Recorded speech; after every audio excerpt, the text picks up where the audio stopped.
Good evening, good evening, good evening, guys. Listen, I promised you guys I was going to start with telling you guys my story. And I think tonight is a good night to start because I'm thinking about a lot of people tonight who have experienced different events in your life and you're still searching for answers. That was me. I was searching for answers. I was trying to make sense of so many things that happened, but God helped me in so many ways. And I just want to share a little bit of my story with you guys tonight. I can share my story based off of the events that were told to me. And I'm speaking now of my birth. Starting off, I'm a 60s baby. And when I was born premature. And as I understand it, I was in the hospital for a while, of course, in the incubator until I was able to gain strength and put on more weight. There was a woman that shared the hospital room with my mom, and that was the first time that they had ever met. And so if we fast forward the clock, they met up again at the time when they both were bringing their babies in for a checkup. I don't know if it was a month later, 2 months later, I don't know, but I was still an infant. And they met up, and the woman that shared the room with my mother, as I understand, she looked at me and I looked pitiful. I had lost more weight compared to her baby. I was, it was sad to look upon me because I was so tiny. So somewhere within that conversation, they both agreed that she would take me home to fatten me up. That was how the words were given to me. And when she took me home to fatten me up, not long after that, I had an epileptic seizure and I was rushed to the hospital. And when she got me to the hospital, she had to call my real mother and father because she was not able to sign any of the papers back then. And so they came up to the hospital, signed the papers, and I was treated by the doctors. So she told them, listen, this might happen again. So I think it would be a good thing for you to take your baby home. And so they did. My mother and father took me home. But at 12 midnight that night, the lady that she shared the hospital room with heard a knock at her door. And when she opened the door, they had me wrapped in a blanket. And my real mother told her, here, take her. She won't stop crying. Just take her. And with compassion and sympathy, she took me. And I was in her home for a very, very, very long time because they did not come back to get me. And so, looking back over that, as years progressed, it was kind of difficult for me to digest that they didn't come back. I do have one memory of when I was about 10 or 11, I can't really remember, but that's the age that they did come to her home. And I remember them coming in the door, my mother and father, and I remember one of them trying to kiss me on my face, and I remember my face going like this, like, who is this stranger? Who is this stranger coming in here and, trying to kiss me? I don't know you. But after a while, they were conversing together. It was explained to me that, who they were. But there was something in my gut also that kind of let me know that that was who they were.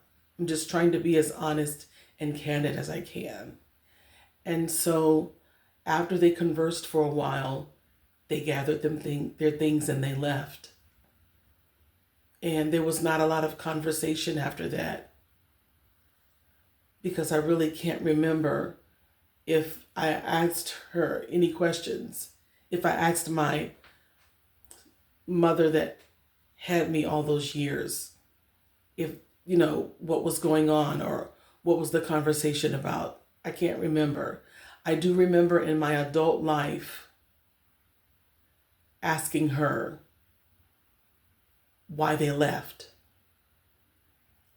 But as a child, I never brought it up, and neither did she. I will say this. She did tell me as early as I can remember that she had taken me in and that I did have parents. I did have, my mother, my birth mother. She told me about my birth mother and my father. That's what I'm trying to say. Bear with me tonight. This is more difficult than I thought it would be, but because I know I'm sharing my story with the world right now, so bear with me. But as time went on, there were other things that took place in my life. Being in her home, I think the most amazing part for me as I look back is that the woman that took me in, she was separated from her husband and she had 6 children at home. And the 6th child was the newborn that she had while sharing a room with my real mother. And she still took me in and kept me as if I were her own. And when I think about that, I think it's so remarkable, the love and the compassion that she had for me. I spent many years as I got older and was given more information. I felt abandoned. I really felt abandoned. I felt like I wasn't loved. And the question just kept running through my mind. How come they didn't want me? How come they didn't want me? What was it about me that they didn't want me? How could she give me to someone that she really didn't know? Those years were very difficult. And then I remember, she was working all the time, to make a living because she was the sole breadwinner. So she was working all the time. And during those times, there was a rumor that rented a room in her home. And for some reason, he hated me. So I would hear the word, you black this, you black that. I would hear the name calling and, get away from me. You black this, you black that. And then, I had a brother, one of her sons, who also kind of followed up. I don't know if he was mimicking him, but one of my older brothers, he would call me names preceded by the word black. And so I grew up as a young girl and a teenager thinking that I was just the blackest thing on earth. And those words embedded in my soul followed me. It followed me for years. I didn't like mirrors. I didn't like pictures. I didn't like certain colors. I wouldn't wear them because I just felt so black and I didn't feel attractive. It really affected my self-esteem. It really affected my self-esteem. As time went on, backing up a little bit, I remember a very, very traumatic experience that took place in her home when she was at work. And I remember I was playing downstairs. I was probably about 8 or 9. That's as far back as I can remember.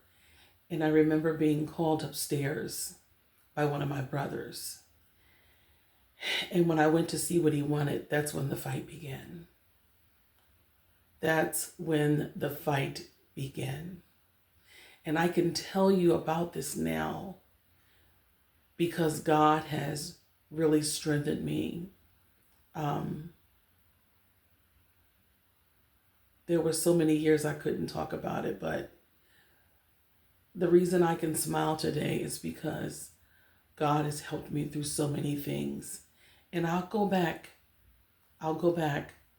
and tell you about the experience and how he helped me.